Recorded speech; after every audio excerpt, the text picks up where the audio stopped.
Olá, seja bem-vindo à leitura do livro Mulher de Honra, da autora Karina Araújo. Vamos ao primeiro capítulo? Feridas na alma. Encarando desafios. Minha história começa com uma gravidez indesejada. Meus pais não planejaram meu nascimento. A ignorância de meus pais trouxe-me graves consequências. Carregar o estigma de ser filha de mãe solteira e não ter um referencial paterno foi doloroso. Afinal, fui rejeitada e abandonada pelo meu pai biológico. A falta de referencial paterno gerou em mim muitas feridas que me causaram dor e sofrimento. Ao longo de minha vida, lutei para me sentir aceita e amada. Com isso, desenvolvi uma personalidade distorcida. Ah, meu coração, eu me encontro em dores. Oh, as paredes do meu coração se agita, não posso calar-me. Jeremias 4:19. O profeta Jeremias expressou afeição por um povo que enfrentaria angústia devido a uma guerra naquele tempo. Embora eu não tivesse vivido literalmente em uma guerra, as lutas que travei apontavam para uma ferrenha batalha cujos inimigos eram invisíveis, mas eu os via de carne e ossos. A Bíblia diz que a nossa luta não é contra carne nem sangue, mas contra principados e potestades. Efésios 6:12. Essa realidade era um problema que eu precisava ter total conhecimento. Um problema pode ser definido como uma questão que necessita de respostas. Quando surge um problema, é necessário pensar de forma a encontrar uma solução. Para alguns problemas, já existem soluções. Contudo, a ausência do saber ou carência de informação são motivos para pensarmos que os problemas são insolúveis. O medo e a incredulidade são os maiores inimigos das promessas de Deus. As coisas que mais provocam a incredulidade nas nossas vidas são certos problemas que viemos desenvolvendo na nossa personalidade desde cedo. Esses problemas estão intimamente ligados à rejeição e ao déficit de amor, ou seja, carência afetiva. Nossos maiores problemas acontecem quando começamos a duvidar do amor, da aceitação, do perdão e do poder de Deus. É nesse ponto que o inimigo mina a nossa vida e a nossa fé, que deveria estar fundamentada em Deus. A incredulidade nos leva fatalmente à desobediência, o que resulta em derrota. Esta é a linha de ação do inimigo: medo, incredulidade, desobediência, fracasso. Essas 4 palavras têm um significado muito vasto na Bíblia. A princípio, parece que o homem entra num círculo onde ele não consegue entender o início do início. Parece redundante essa explicação, mas o medo entrou no homem devido ao pecado de desobediência. Adão foi tão incrédulo a ponto de desobedecer. Por esse motivo, após ter consumado o pecado, Adão sentiu medo. Só sei que o fracasso é a reta final. Em um círculo não existe um ponto que finaliza ou inicia a trajetória de uma linha circunferencial. Assim era a minha vida. Hoje sei que não ando mais em círculos. Eu sei do meu início e sei do meu destino. Entendo que pessoas estão vivendo em círculos e quem anda em círculos está fadado a não tomar posse da terra prometida. Por esse motivo, não conseguirão encontrar saídas. Neste suposto círculo que muitas pessoas dão voltas por causa da ferida da incredulidade e tantas outras feridas de alma, existe um grande problema e ele precisa ser solucionado pelo Mestre. Para tanto, é necessário dispormos de voluntariedade para, à luz da palavra, iluminar o nosso entendimento e sermos canais de águas que descem do trono do Rei da Glória. A cura se dá pelo entendimento. Entendimento não de meras palavras com significados, mas entendimento de contextos cuja palavra de Deus exprime respostas para elucidarmos questões insolúveis. Aquilo que você chama de problema, Deus chama de treinamento. Nas áreas que vencemos, nos tornamos referenciais para outras pessoas. A questão não é a ótica que você tem da situação, mas o conceito espiritual que está inserido neste contexto. Se somos pessoas convictas da nossa origem e destino, os desafios para encararmos os problemas deixam de ser simples desafios e passam a ser grandes conquistas. Existe um propósito na dor. A dor é inevitável, ela simplesmente chega. Porém, a maneira como você interpreta determinará o seu destino. O propósito da dor é tornar-nos mais fortes e capacitar-nos para vencer os obstáculos que, a partida, nos parecem intransponíveis. Após cada etapa, cada pequena ou grande vitória, surge um novo desafio. Podemos perguntar-nos: por que eu? Ou então pensar: e por que não? Filomena Silva.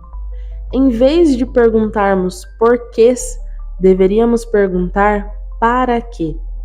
O Pai Celestial tem um propósito para a sua dor, uma razão para a sua luta e uma recompensa por sua fidelidade. Viver por um propósito ou fugir da dor. Infelizmente, muitas mulheres fogem da dor com o objetivo de não sofrer, mas a dor é inevitável e o sofrimento opcional. Não podemos deixar de sentir dor, afinal, ela é inerente a todo ser humano.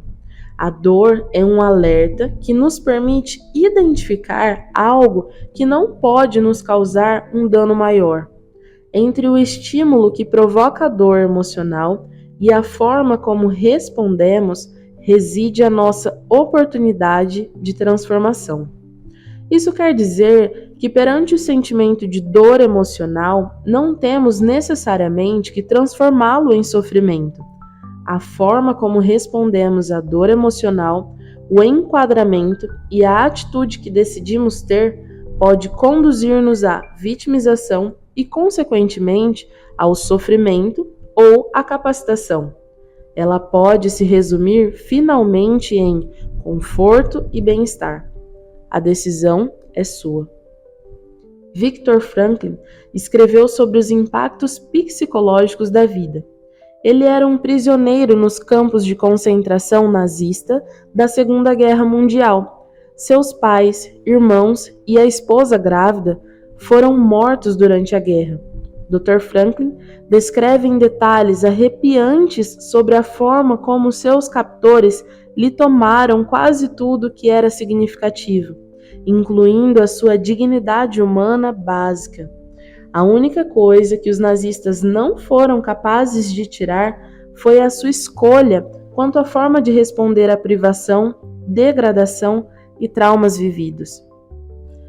Ele tomou uma decisão consciente para concentrar as suas energias em utilizar a seu favor, em curto espaço de tempo, os benefícios daqueles contextos no futuro.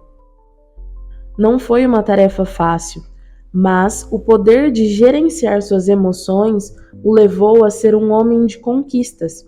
A sua capacidade de manter esse grau de autonomia psicológica e autorregulação, processos de pensamento que gerenciam os nossos impulsos e emoções, foram as circunstâncias mais terríveis que esse homem pode imaginar.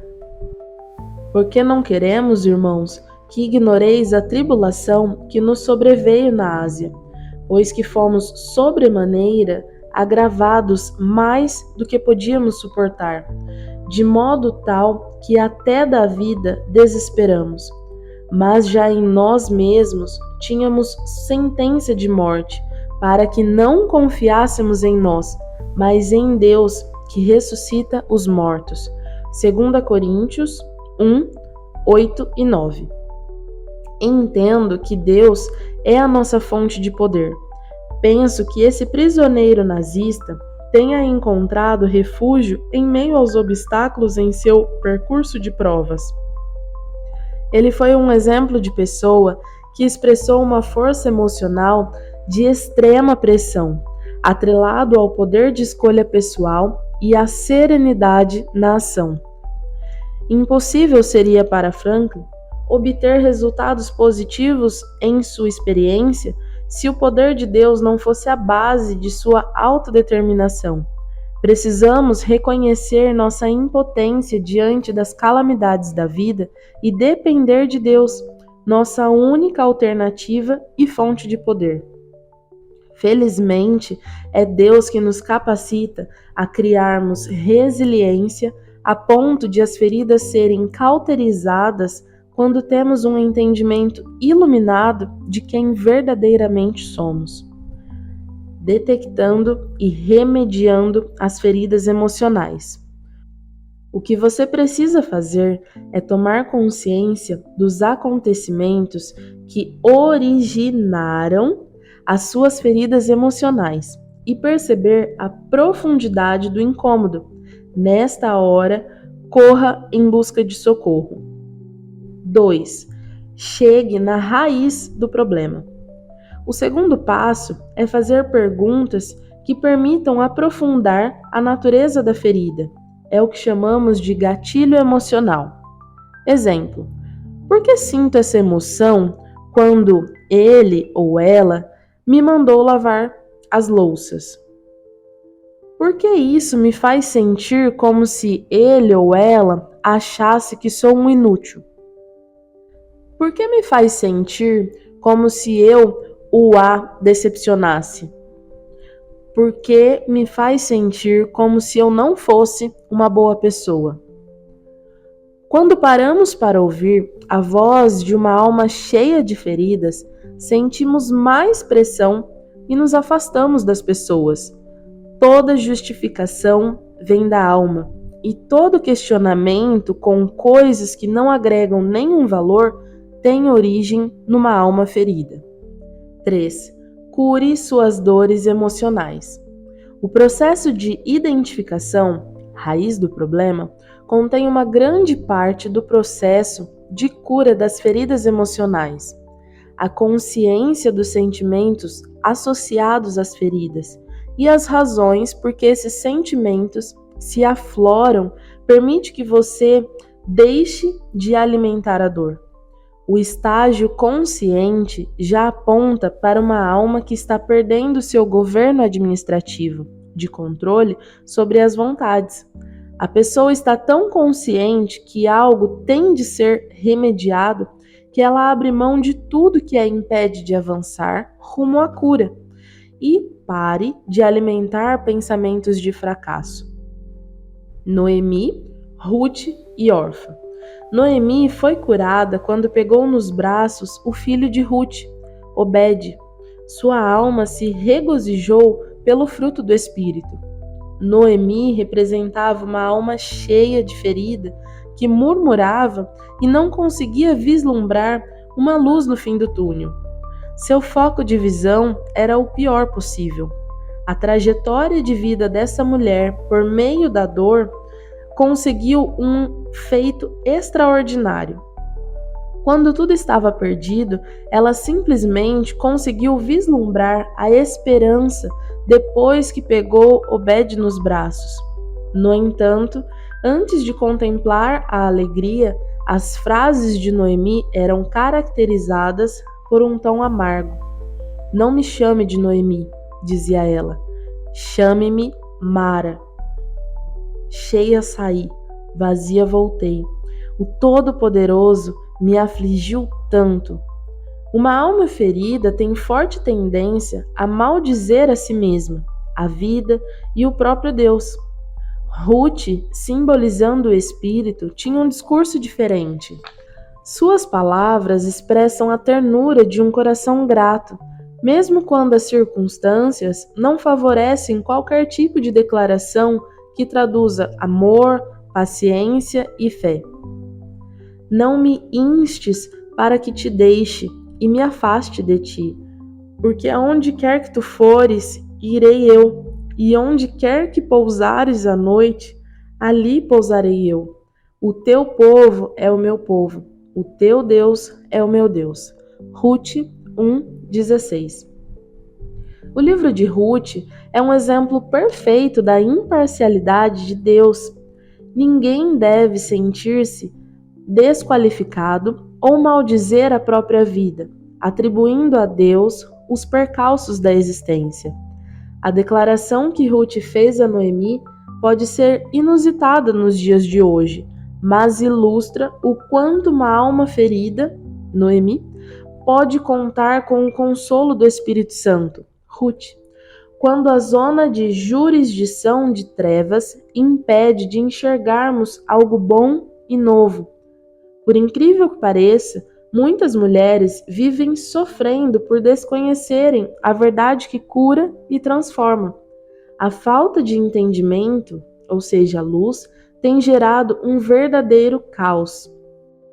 Ignorância, ou seja, desconhecimento, fala de trevas. Trevas é a jurisdição de Satanás, lugar de atuação do engano. O engano é o resultado da ignorância. Estar enganado é agir sem o conhecimento. O desconhecimento leva muitas mulheres a sofrerem terríveis danos. Graves consequências são causadas quando nossas ações são reflexos de uma alma ferida. Orfa, representando o corpo, voltou para Moabe após despedir-se de Noemi e Ruth. Moabe representa o mundo, lugar onde as concupiscências da carne se manifestam. Em meio às lágrimas, Ruth e Noemi seguiram para Belém. O corpo representa a carne. Carne na Bíblia aponta para o pecado. São as obras da carne que temos de nos esquivar para que tenhamos acesso a Belém, lugar representado pela vida. Para que a alma e o espírito sejam plenos, é preciso que as obras da carne estejam mesmo inclinadas às suas origens, o mundo, no caso Moabe. Com o nascimento de Obed, a alma, Noemi, se alegrou. A alma somos nós, e a alegria do Senhor é a nossa força. Obed, em hebraico, significa servo. A alma se alegra e serve ao Senhor, adorando-o. Foi isso que Noemi fez. Em seguida, toda a cidade de Belém declarou para Noemi, depois que Obed nasceu: Ele te será recriador de alma e conservará a tua velhice, pois tua nora que te ama o teve, e ela te é melhor do que 7 filhos. Ruth 4:15. Uma alma ferida não consegue se relacionar. Os homens entre si se relacionam através das emoções. Não havia jeito para Noemi se relacionar com suas 2 noras, porque ela estava com as emoções feridas. A amargura é um sentimento gerado pela emoção. Noemi quis seguir sozinha para Belém, pois era insuportável caminhar juntamente com elas. No entanto, Ruth, simbolizando o espírito, se harmonizou com Noemi, conquistando sua alma ferida. Declarar o amor a uma pessoa ferida é exercer amor em seu ministério de reconciliação. Ruth se reconciliou com ela. Quando Ruth declarou: Onde tu fores, eu irei, onde tu pousares, ali pousarei. O teu Deus será o meu Deus. Ruth já havia se reconciliado com Noemi quando optou em servir ao mesmo Deus. O espírito de reconciliação que Deus nos dá faz com que as pessoas ao nosso redor se harmonizem com o Deus verdadeiro e não desistam das pessoas feridas. Todos nós temos esse ministério de reconciliação que Deus nos deu. 2 Coríntios 5,18. Foi preciso Orfo se afastar para que a alma, Noemi, se submetesse. Uma alma ferida, quando renuncia às obras da carne, órfã no caso, pode seguir submissa ao espírito e ser uma pessoa curada quando o espírito, através da própria alma ferida, produzir frutos para alegrá-la. Mesmo ferida, Noemi trabalhou harmoniosamente com Ruth, aconselhando-a a conquistar Boaz. Essa passagem das Escrituras incentiva uma alma ferida a submeter-se ao Espírito e auxiliá-lo a produzir frutos do Espírito Santo. Obed foi o fruto produzido por Ruth. Noemi teve uma participação indireta nesse contexto. O resultado é que Obed, gerado por Ruth, alegrou Noemi e a curou das amarguras. Repito, mesmo ferida de alma, mas submissa à voz do Espírito, conseguiremos produzir frutos e sermos curadas. Isso é tremendo. Saindo da jurisdição de trevas. Quando se fala de nascimento, esse acontecimento nos remete à luz. Somente o Espírito Santo pode gerar vida. O Espírito de Deus veio habitar no nosso espírito e trouxe com ele uma natureza justa, santa e irrepreensível. Ruth gerou esperança em uma alma amargurada que submeteu-se e voltou para Belém. O sentido de amargura tem origem em uma frustração não resolvida, provocada por ira ou inveja. Hebreus 12:15. As queixas de Noemi são a representação clássica de um sentimento de revolta por ter ficado viúva e perdido 2 filhos.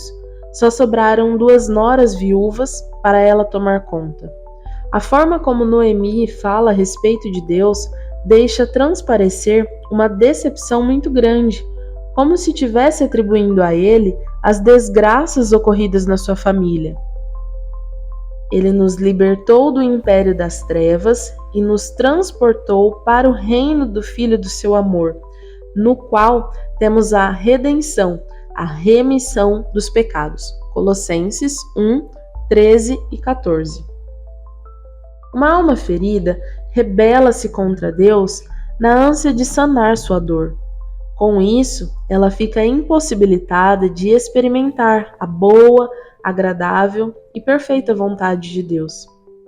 A alma e o espírito, Noemi e Ruth, optaram pela luz de Belém, mas a carne, órfã, escolheu a escuridão do mundo, Moabe. A ignorância é a pior inimiga de uma pessoa, pois faz com que ela caminhe em densas trevas. Por isso, o caos se estabelece onde a ignorância impera.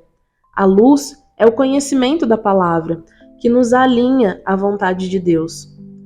Quando aplicamos o nosso coração em busca da verdade, somos libertas de nós mesmos e podemos desfrutar de uma vida plena, cheia de paz e alegria. E a luz da lua será como a luz do sol, e a luz do sol 7 vezes maior, como a luz de 7 dias, no dia em que o Senhor ligar a quebradura do seu povo e curar a chaga da sua ferida. Isaías 30, 26. Fomos salvas em Cristo na esperança. Logo, esperamos o que não vemos e aguardamos mediante a perseverança. Romanos 8, 24 e 25. A cura que desejamos não é inatingível, mas exige tempo para sua consumação, pois a cicatrização precisa vir de dentro para fora. Somente assim ela será completa. Ao contrário de Ruth, a mulher contemporânea está tentando provar o seu valor a qualquer custo, buscando incessantemente a aceitação e a aprovação dos homens. Elas não conseguem ser singulares, pois usam máscaras.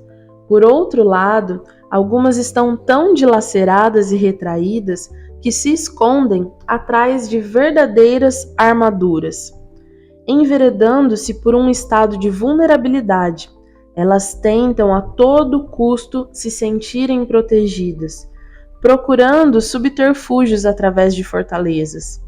Essas fortalezas são ideias equivocadas em busca de um real sentido para suas vidas, clamando por amor e aceitação. É muito triste ver este quadro, afinal, o diabo tem manipulado os pensamentos, emoções e a vontade de muitas dessas mulheres. Honra e luz. O primeiro passo para ser uma mulher de honra é estar disposta a despir-se dessas armaduras. Você precisa permitir que a luz entre nos porões de sua alma, para que seja feita uma faxina. Deus deseja derrubar as paredes que foram construídas pelos conceitos errados e remover os entulhos que foram guardados por todos esses anos. Para isso, é necessário que você esteja disposta a cooperar com a atuação do Espírito Santo. Você poderá não fazer nada a respeito do passado, mas a respeito do presente, com certeza sim. A decisão é sua de viver livre e ser uma mulher de honra. O objetivo de Deus é nos levar de volta à originalidade para sermos e vivermos o que Ele mesmo planejou. Entenda que você é autêntica e foi criada por uma razão especial: conter, expressar e transmitir Deus, para ser a glória de Deus na terra. Uma origem abençoada. Quando compreendemos nossa origem, a vida começa a fazer sentido, pois a origem é a fonte de onde jorra a nossa realidade. Note que o intuito do diabo, ao enganar Eva no Éden, era o de perverter as coisas, confundir o homem e a mulher em sua identidade e tirar deles o direito de governar. Foi exatamente isso que aconteceu. Deus fez o homem à sua imagem e semelhança, mas o homem desejou conhecer o bem e o mal. Quando conheceu o mal, tornou-se dominado por ele. Então disse Deus: façamos o homem à nossa imagem, conforme a nossa semelhança. Domine ele sobre os peixes do mar, sobre as aves do céu, sobre os animais grandes de toda a terra e sobre todos os pequenos animais que se movem rente ao chão. Criou Deus o homem à sua imagem, a imagem de Deus o criou. Homem e mulher os criou. Deus os abençoou e lhes disse: sejam férteis e multipliquem-se, encham e subjuguem a terra, dominem sobre os peixes do mar, sobre as aves do céu e todos os animais que se movem pela terra. Gênesis 1, 26 a 28. Ao comer do fruto do conhecimento do bem e do mal, os olhos deles se abriram e descobriram que estavam nus. Isso fez com que eles se sentissem envergonhados e cheios de medo, a ponto de se esconderem e cozerem folhas de figueira para acobertarem sua vergonha. Ora, a serpente era o mais astuto de todos os animais selvagens que o Senhor Deus tinha feito.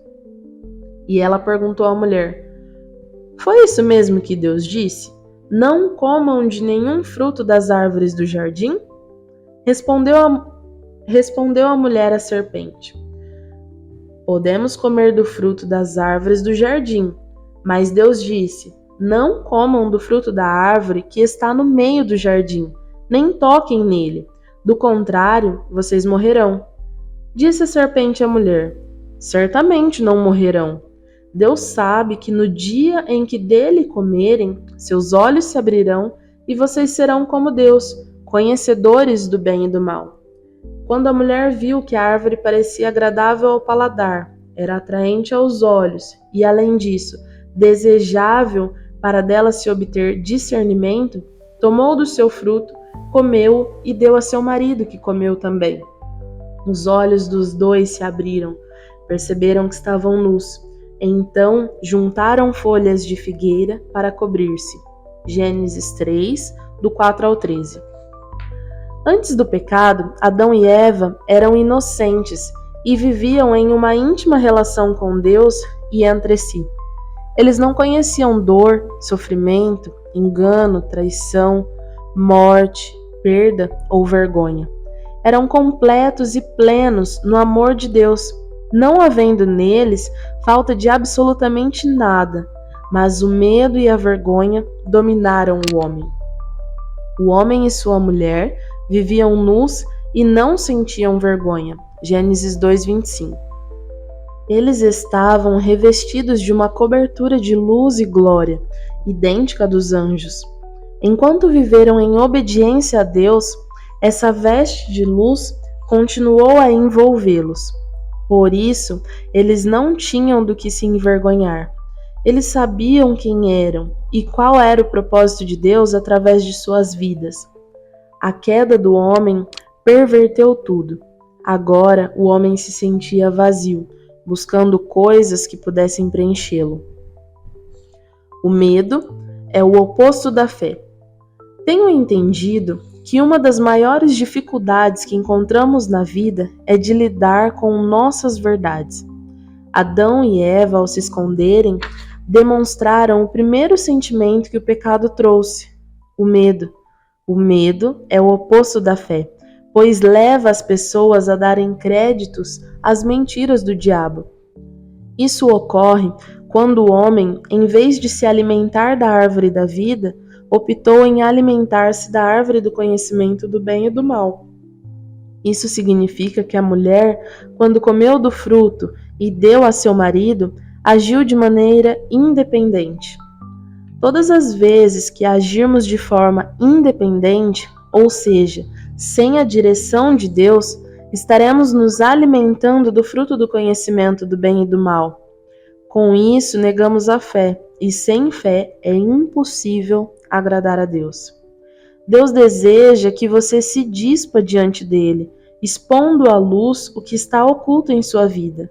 Ele a ama, independente do seu passado ou de seus pecados, mas deseja que você confesse seus medos e suas dores a fim de que ele possa lhe curar.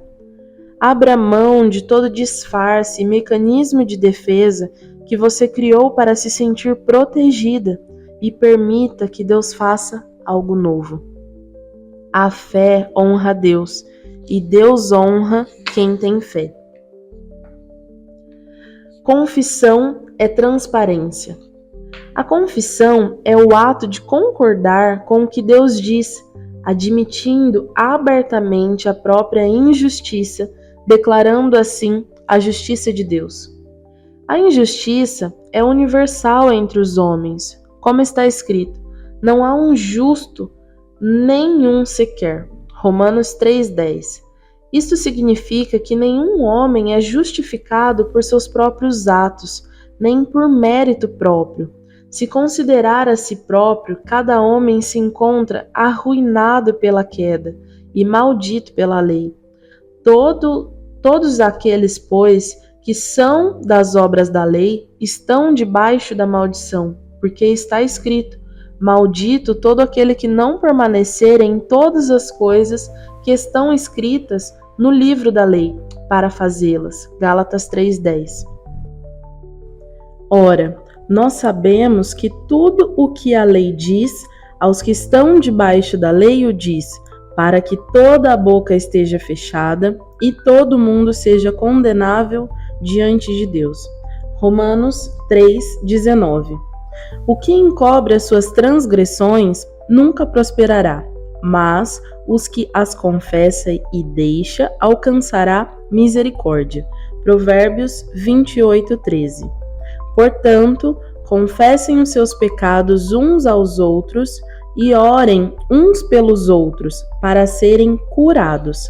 A oração do justo é poderosa e eficaz. Tiago 5:16. O verdadeiro evangelho proclama a realidade da justificação.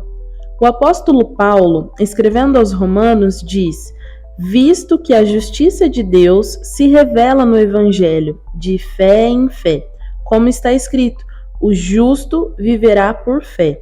Romanos 1:17. O Evangelho proclama que somos justos.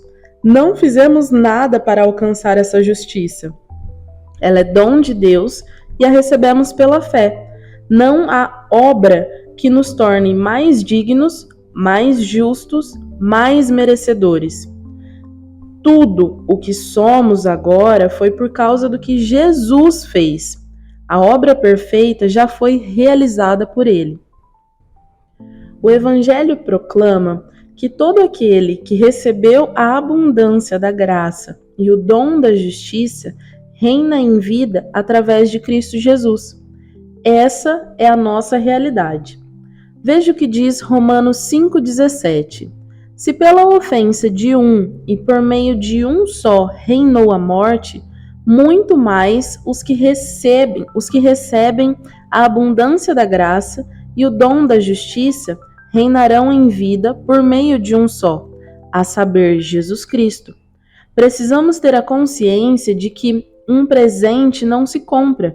Justiça é um presente, é um dom, e também não se vende, nem se compra. Quando fazemos algo para Deus, qualquer obra, não fazemos para comprar justiça. Fazemos porque já somos justos. Muitas pessoas pensam que podem crescer em justiça, mas a única coisa que podemos fazer é crescer no entendimento do que ser justiça de Deus significa. O sangue de Cristo já nos libertou. Acredite, o sangue perfeito já funcionou. Ele nos justificou. Foi para isso que nós nascemos de novo, para ter uma nova natureza. Se nascemos de novo, nascemos com outra natureza e não com a antiga. Por isso, é um novo nascimento. Agora temos a natureza de Deus, estamos reconciliados com Ele e temos paz. Romanos 5:1.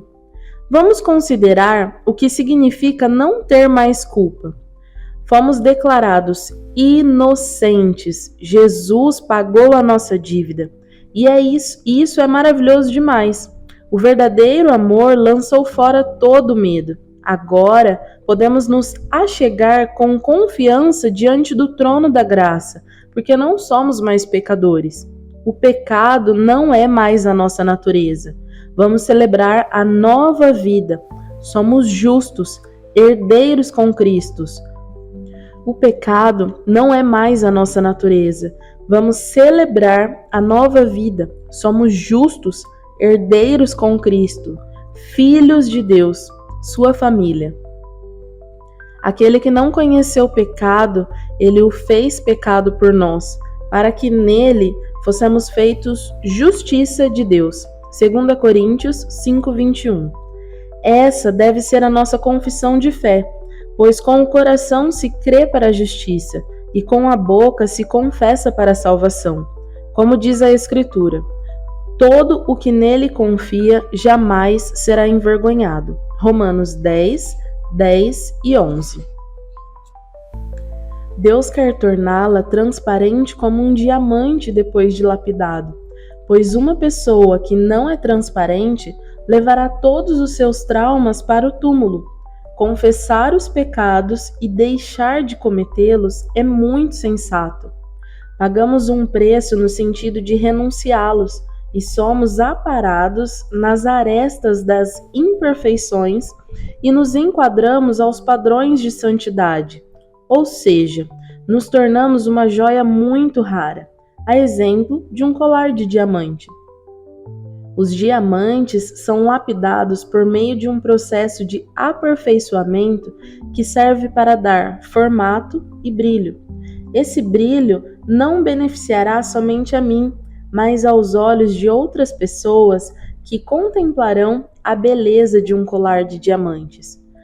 Todo o procedimento de aperfeiçoamento de uma pedra de diamantes é feito de forma artesanal, sendo que a qualidade dessa operação determina o valor da joia.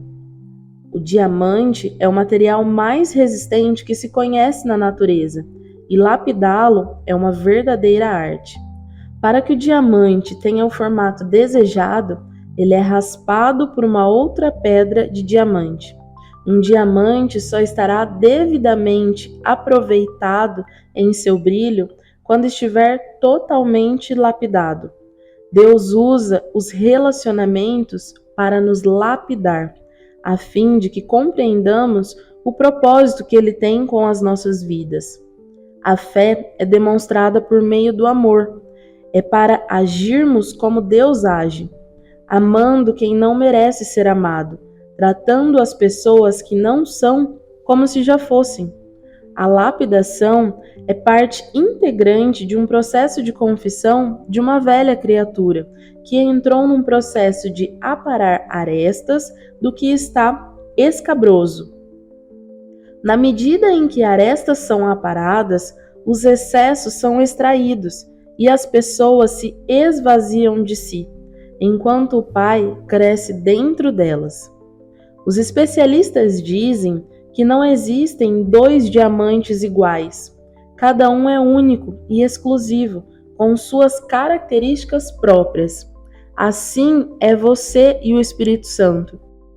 Sua natureza pura, irrepreensível e santa vai me moldando na medida em que me submeto e tiro uma alma no governo que grita, resistindo em permanecer a velha criatura, cheia de vontades.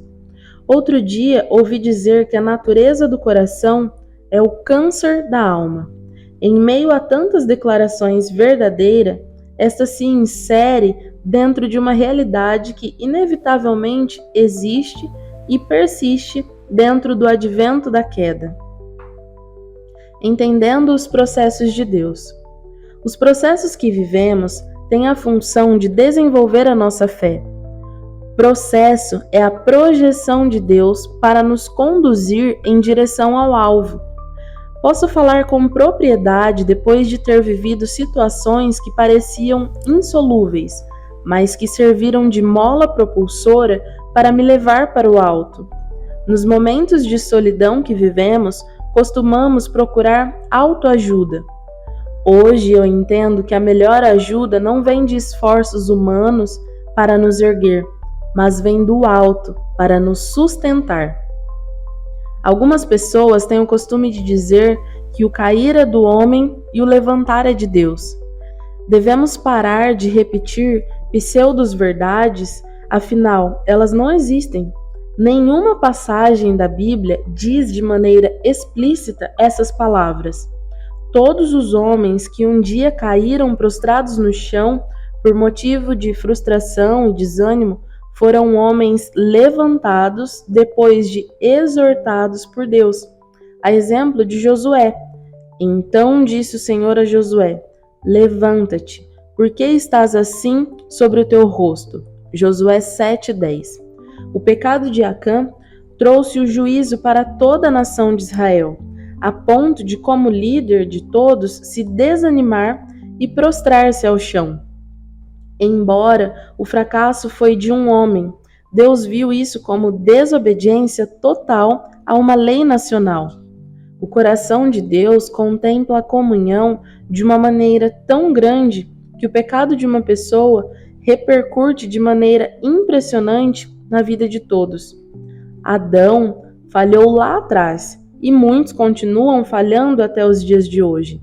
Acã falhou também, assim como toda a nação de Israel. Mas Jesus veio levar todos os nossos pecados e iniquidades, embora nem todos entendam e vivam essa verdade, porque a luz ainda não chegou ao entendimento. Por isso, o mundo está da forma como se encontra, um verdadeiro caos. Josué caiu e o próprio Josué se levantou. No entanto, o levantar de Josué deu-se mediante a uma ordem que veio da parte de Deus: levanta-te. Certa vez, Jesus visitou a filha de Jairo, que estava morta. Por incrível que pareça, o Filho de Deus deu a mesma ordem à menina, que, segundo o próprio Jesus, estava dormindo. E tomando a mão da menina, disse-lhe: Talita cumi, que traduzido é: menina, a ti te digo, levanta-te. E logo a menina se levantou e andava, pois já tinha 12 anos, e assombraram-se com grande espanto. Marcos 5, 41-42. A expressão Talita Cumi significa menina, levante-se. Esta é uma ordem imperativa que, para ser efetivada, é preciso entendimento e muita submissão. Não importa o público-alvo do inimigo para desestruturar as pessoas, abalando a fé delas. Ninguém está imune aos percalços da vida. Creio que na medida em que perseveramos, crescemos em fé, até desfrutarmos das realidades ocultas. O entendimento ocorre quando ouvimos a verdade, mas o aprendizado se estabelece quando nos dedicamos a obter o conhecimento através do estudo e da meditação da palavra. Esse é o nosso culto racional. Mesmo dormindo, a menina ouviu a voz do bom pastor. Portanto, caros irmãos, rogo-vos pelas misericórdias de Deus, que apresentei o vosso corpo como um sacrifício vivo, santo e agradável a Deus, que é o vosso culto racional. Romanos 12:1. A palavra culto significa serviço de obediência a Deus. Isso fala da consciência que devemos ter das batalhas diárias. Essa batalha é na mente contra o nosso eu, a nossa alma, para que possamos nos manter submissas à palavra de Deus e agirmos de acordo com o Pai. Enquanto estivermos submissos à palavra, não precisaremos temer mal algum. Embora muitas mulheres, assim como Talita, estejam abaladas e tristes com alguns contextos ruins vividos, a consciência delas deve ser um canal livre para ouvir a voz de Deus. Mesmo deitada, supostamente morta, a menina participou de um culto racional com a chegada de uma ilustre personalidade que curava e salvava, e que até hoje não perdeu a essência de bondade e poder: Jesus. Crer para ver. A menina era a única filha de Jairo. Lucas 8:42. Imagino que um homem tão importante como ele sonhasse em ter um filho para dar prosseguimento a uma linha de sacerdotes letrados na lei. Mas, infelizmente, sua forma de pensar não agregava nenhuma edificação espiritual na vida de qualquer alma. No coração de Deus, não comportaria mais somar homens letrados na lei, desprovidos da graça. Esse contexto da filha de Jairo nos ensina que a menina simboliza a graça, pois ela se submete à palavra e levanta-se diante de uma ordem emanada da fonte de vida, Jesus. Fariseus como Jairo e tantos outros homens cegos, inchados na carnalidade, precisavam se levantar também e entender os processos de Deus, mesmo baseado naquilo que viu para crer. A mulher do fluxo de sangue, outra personagem na mesma narrativa de Jairo e Talita, não viu, mas creu. Ela tocou na orla das vestes do mestre, crendo que o fluxo fosse estancado. Ela não tinha uma mente contaminada pela incredulidade. Seu conceito de fé, mesmo enferma de corpo e alma, não havia sido abalado. O termo conceito tem origem a partir do latim conceptus, do verbo concipere, que significa coisa concebida ou formada na mente. O conceito é aquilo que se concebe no pensamento sobre algo ou alguém. Obviamente, ela ouviu falar de Jesus e quebrou todas as regras que a religiosidade impunha. Na graça é assim, você toca em Jesus e é curada, diferente da lei. Na lei, se um homem tocasse uma mulher impura, ele ficaria impuro. Mas Jesus veio quebrar essas regras. Você precisa compreender que Deus nos deu poder, o Espírito Santo, e autoridade, submissão à vontade de Deus, para vencer as astutas ciladas de Satanás. Portanto, você deve crer e agir. O inimigo da nossa alma é um mentiroso e constantemente irá tentar nos enganar com suas inverdades. O conhecimento da palavra de Deus exige uma aplicação prática. Veja o que Tiago escreveu, inspirado pelo Espírito Santo. Tornai-vos, pois, praticantes da palavra, e não somente ouvintes. Tiago 1:22. Só podemos adquirir habilidades práticas através do treino e vivência. Para isso, Deus usa os processos. Somente o exercício da fé torna-nos aptas para vencermos as adversidades. Exercitar o que entendeu é essencial para que haja aprendizado. Afinal, ninguém pode aprender sem antes praticar. É como andar de bicicleta. Se alguém lhe explicar, você entenderá teoricamente. Porém, somente aprenderá depois de praticar. A prática exige determinação e perseverança. Possivelmente, você poderá cair na primeira tentativa ou experimentar uma espécie de insegurança que lhe desestimulará quando perceber que lhe faltou o equilíbrio. Etimologicamente falando, o vocábulo equilíbrio aponta para o significado de balança, devido à composição do adjetivo aekos, que significa libra. Equilíbrio não é uma palavra fácil de falar para uma criança que está começando a pronunciar as primeiras palavras. Infelizmente, nossas tendências emocionais nos arrastam para os extremos da ignorância, da apatia e da incredulidade. Somos sempre atraídos para os polos opostos, nos afastando do equilíbrio entre as duas extremidades, onde as forças antagônicas nos arrastam para a morte dos sonhos. Viver em equilíbrio é nivelar a balança da vida.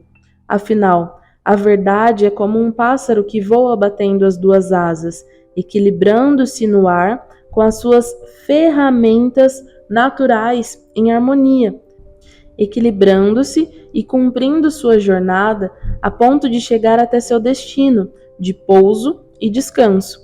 Quem aprende a andar de bicicleta nunca mais se esquece. Assim é a nossa jornada terrena. Para aprendermos e gerarmos vida em nós e compartilharmos essa vida com as demais pessoas, é preciso exercitar e praticar o que temos ouvido de Deus. Por fim, nem todo liberto é curado, mas todo curado é liberto.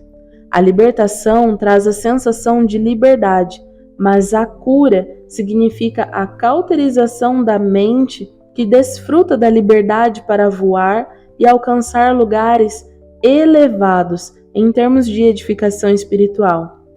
Para ser curada, é preciso ter humildade e autonegação, porque maturidade espiritual é a decisão de tornar o bem-estar da outra pessoa mais importante do que o seu, mesmo quando essa pessoa lhe causou grande tristeza.